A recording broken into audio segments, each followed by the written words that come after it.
Bonjour, bonjour, chers abonnés sur la chaîne, chers passionnés amis des oiseaux, des canaris, des chardons, là encore une nouvelle vidéo sur Canaries de 28. Et donc aujourd'hui les amis, on va juste présenter un peu dans le détail certaines graines qui ont leur importance dans l'élevage et dans la technique d'élevage en canariculture. Et donc du coup pour ça, je ne peux malheureusement pas détailler toutes les graines, il y en a plus de 30 graines qu'on utilise en fait pour les chardonnerets et les canaris, à savoir les graines de santé, les graines de base et les graines sauvages aussi. Par contre, j'ai dû sélectionner je pense 6 graines un peu communes, qui sont systématiquement dans tous les mélanges, que ce soit pour les canaris ou pour les chardonnerets. Et on va essayer en fait de regarder les bienfaits de ces graines-là. Donc encore une fois, l'idée c'est de pas écœurer les éleveurs sur l'utilisation de ces graines-là. Elles sont toutes utiles dans les élevages. C'est pas la graine qui est mauvaise, c'est l'utilisation en fait de la graine ou le type de graine par les éleveurs, les amis. C'est pour ça je ne vais pas parler pas des défauts, parce que les graines n'ont pas de défauts les amis, c'est juste l'abus d'utilisation côté éleveur. Par contre, je vais vous donner les bienfaits de chacune de ces graines là.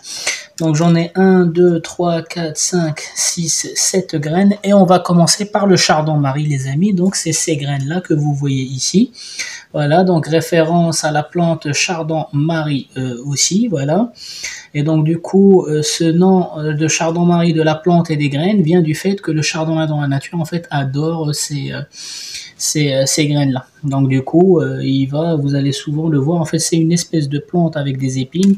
Vous allez voir souvent les chardonnerets sur ces fleurs-là en train de chercher les graines. Voilà, donc comme vous le savez, cette graine-là, c'est une graine détox. Ça veut dire quoi? Ça veut dire elle a un pouvoir protecteur du foie. Pourquoi? Parce qu'elle contient un complexe naturel qui est hépatoprotecteur ça représente en fait le bêta-col, l'océcoline et les compléments un peu chimiques. Celle-ci en fait elle les remplace mais sous forme naturelle. Et donc du coup la molécule naturelle active qu'il y a là-dedans, c'est la silimarine les amis. On fera peut-être un chapitre sur la partie foie, les réactions biochimiques au sein du foie, la filtration, et on parlera de cette substance qui est la silimarine les amis. Voilà, donc c'est une graine qui est assez grande, assez rallongée les amis. Le seul problème de cette graine là, c'est que tous les oiseaux n'ont pas la force de la décortiquer, donc elle est un peu trop dure à décortiquer. Voilà, certains en fait apprennent vite à la décortiquer, d'autres pas. Donc pour vos jeunes les amis, n'hésitez pas à la mettre dans un mixeur. Vous donnez 1 ou 2 coups histoire de la couper en deux, un truc comme ça, et plus tard vos oiseaux sauront la décortiquer. D'accord, donc ça c'est le chardon-marie. Donc ensuite une graine ou des graines qui sont très très communes chez les becs crochus tels que les perruches ondulées et les exotiques en fait. Hop, les oiseaux exotiques, mandarin, moineau du Japon, etc.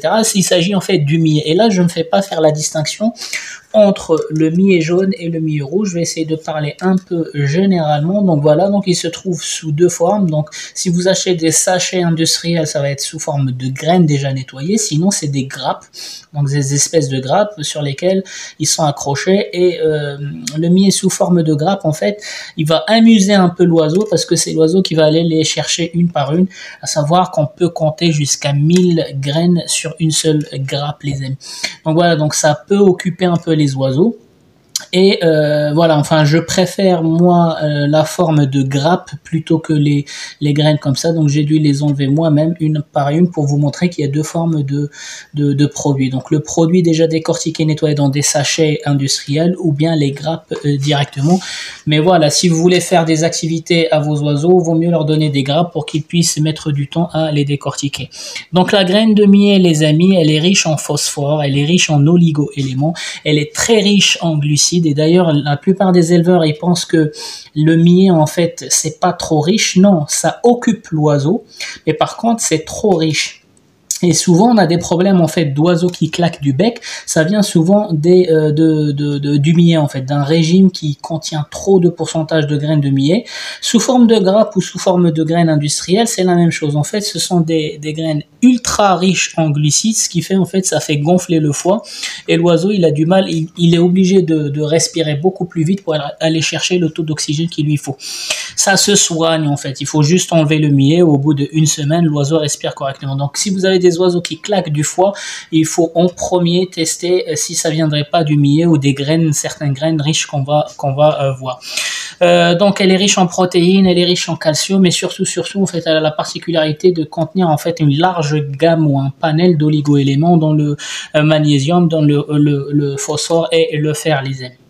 D'accord, donc elle est très appréciée par les jeunes oiseaux, que ça soit exotique ou indigène. Voilà, donc elle peut amuser les oiseaux. Donc moi personnellement, je donne une grappe pour 8 oiseaux en fait toutes les semaines, c'est-à-dire le dimanche. Je leur donne une grappe pour 8 oiseaux, ils vont la décortiquer. Au soir, s'ils l'ont fini ou pas, bah je dois la ranger. Et voilà, une fois par semaine, histoire qu'ils s'amusent, qu'ils bougent un petit peu, qu'ils commencent déjà à voir un peu les caractères dominants, etc. dans les oiseaux. Et voilà, donc pas trop, parce que sinon ça va rendre les oiseaux trop gras et ça va leur faire claquer le bec, les amis.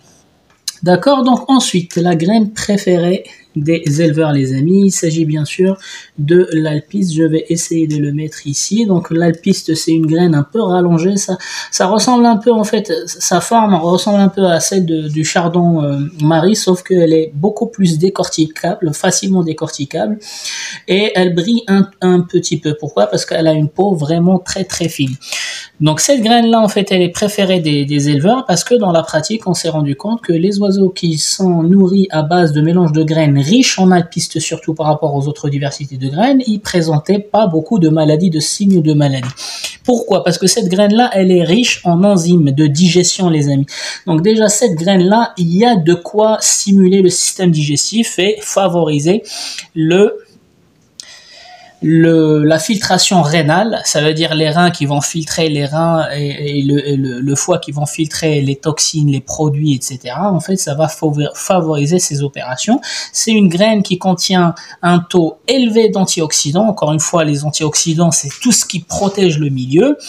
C'est une graine qui contient un taux assez satisfaisant de protéines. Elle agit contre les inflammations du foie. Pourquoi? Parce que le foie, avec ces graines-là, le foie, il travaille un peu moins, il filtre un peu moins, parce qu'il n'y a pas trop de substances dans ces graines-là. Donc, ça fait travailler le foie un peu moins, et le foie, quand il travaille un peu moins, en fait, il a le temps de se réparer, de se nettoyer.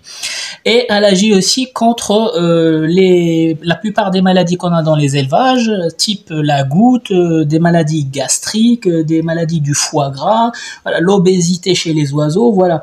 Donc souvent les éleveurs, quand ils ont en fait ces phénomènes dans leur élevage, ils vont switcher les oiseaux sur 100% d'alpiste.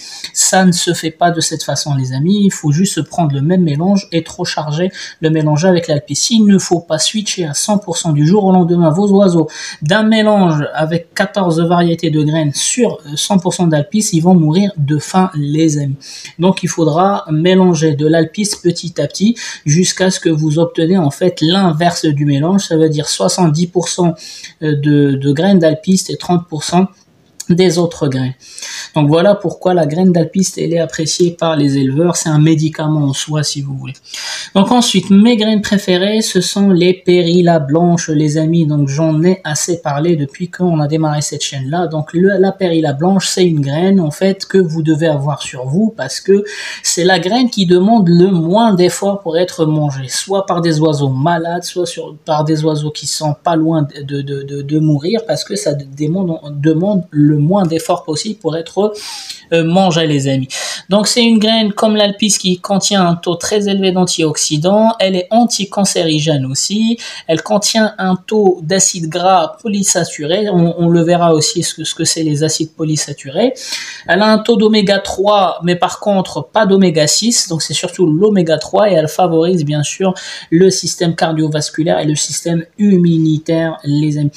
Franchement, mon rêve, c'est de vous faire en fait des explications, vous donner des explications, les liens entre chaque composant de graines et le fonctionnement du corps. Mais le problème, si on commence à faire ça pour chacune des graines, ça veut dire une vidéo par graine, les amis. D'accord, donc ensuite on va passer à la chicorée. Donc j'ai eu du mal à les trier dans mes mélanges, les amis. Donc la chicorée, j'en ai aussi assez parlé. Voilà, donc c'est des petits bouts comme ça, on dirait même pas que c'est des graines, mais bien sûr que c'est des graines, les amis. Donc ça, c'est une source très sûre de fibres et de minéraux. Elle est pauvre en calories. Elle stimule la flore intestinale. Pourquoi? Parce que comme on l'a vu dans la vidéo de la flore intestinale, les fibres, c'est la nourriture préférée des bactéries bénéfiques, les amis. Elle favorise l'assimilation du calcium et du fer, les amis. D'accord? Voilà, donc voici pour la chicorée. J'ai juste oublié de vous dire, en fait, il y a une graine qui ressemble un peu. Moi, j'ai eu des questions. Il y a des graines qui ressemblent un peu à ça, en fait, à la périlla blanche. J'ai oublié de vous dire. Les gens, ils m'envoient en fait les mêmes graines, mais un peu noires ou grises. Ils me disent, bah, elle a une couleur bizarre, ma périlla blanche. Les amis, ceux qui ressemblent à cette graine-là, à la périlla blanche, mais c'est noir ou gris, ce ne sont pas du tout les graines de périlla. Ce sont les graines de chia, les amis. Donc elles ont plus ou moins les mêmes bienfaits en fait de la périlla blanche. Par contre, elles sont riches en fibres, en protéines, en oméga 3, mais ce n'est pas du tout la même graine, les amis. Donc voilà, donc la périlla blanche, il faut qu'elle soit blanche et ronde comme ça, un peu sphérique. Donc ce qui ressemble à la périlla blanche mais de couleur gris foncé ou noir, c'est les graines de chia, les amis. Moi, je les utilise pas. Donc vu en fait le pourcentage des bienfaits, à part les fibres, je les ai dans la chicorée, les protéines, je les ai dans les autres, presque toutes les autres graines, et l'oméga 3, je les ai dans le tournesol et je les ai dans le Niger. Donc j'ai pas besoin d'utiliser la graine de chia.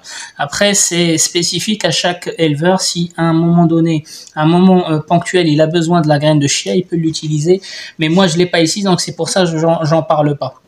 D'accord, donc ensuite les amis, on va parler de la graine de chanvre. Donc j'ai dû déjà vous donner quelques informations quand j'ai donné mon programme de préparation pour la reproduction, et je vous ai expliqué que les graines de chanvre contiennent en fait un pourcentage de THC. THC, c'est ce qui est contenu en fait dans le marijuana, dans les drogues, le machin. C'est tout à fait normal en fait, c'est pas péjoratif, c'est juste que les graines que vous voyez ici en fait, ce sont les graines issues de la plante qu'on appelle le marijuana ou la marijuana.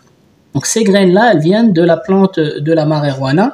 Donc ils ont par contre un intérêt dans l'élevage. C'est une plante, c'est une graine qui est très riche en vitamine E naturelle. Elle est riche en oméga 3 et en oméga 6 aussi, les amis.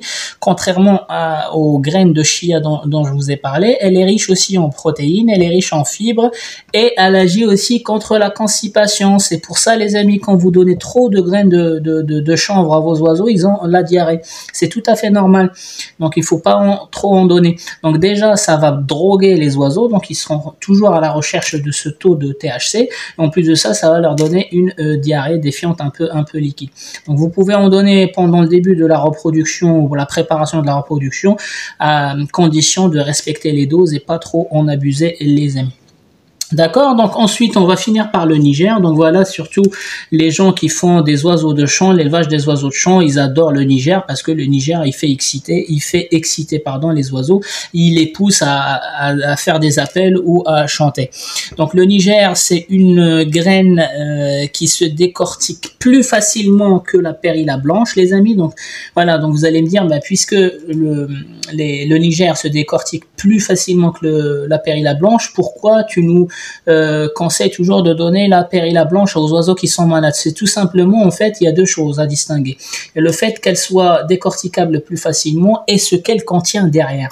Donc, certes, si vous donnez du Niger à vos oiseaux qui sont malades, qu'ils n'ont pas assez de force pour décortiquer l'alpice ou quoi que ce soit, ils vont pouvoir les manger.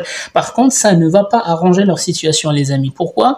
Parce qu'elle est trop calorique, cette graine-là, malgré qu'elle soit petite, malgré la petite taille de cette graine-là, elle est beaucoup plus calorique que les grosses graines que vous voyez ici. Donc c'est pour ça, à choisir entre celle-ci, le Niger et la périlla blanche, quand les oiseaux sont malades ou quand vous avez des problèmes dans votre élevage, je préfère la périlla blanche. Certes, elle coûte très très cher, mais par contre, c'est un remède naturel pour les oiseaux à problème, les amis.